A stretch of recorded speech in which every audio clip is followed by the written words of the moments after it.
G'day, I'm Robin from Equip2, and in this video I'm going to explain to you how to change the meshes on a Keestrack R3h Double Deck.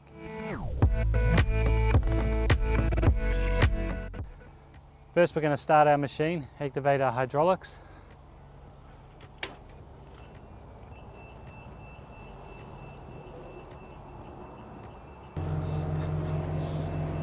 Then we're going to remove our locking pins for our FRS on both sides.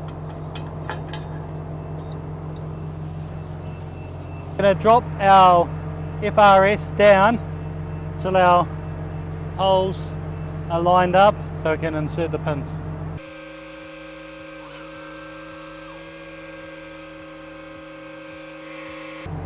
Once the pins are lined up, we can insert the pins on both sides.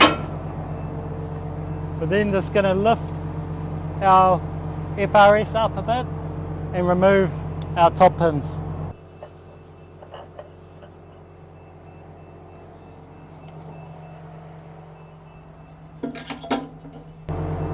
We can now drop down our FRS to a working position to be able to get it to the meshes.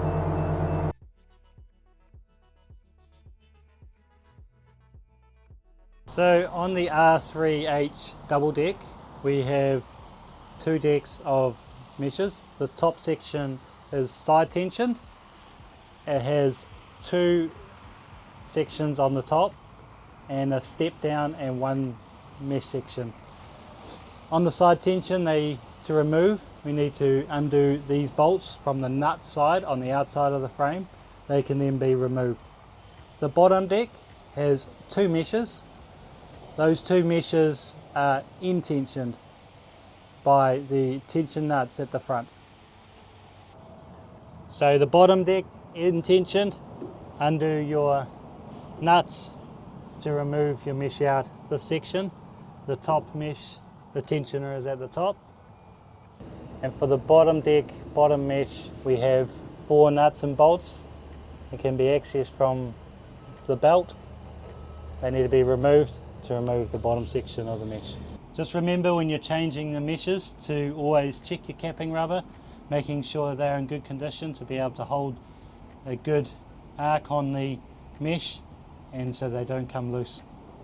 And that is an explanation on how to change the meshes on a Keestrack R3 Double Deck.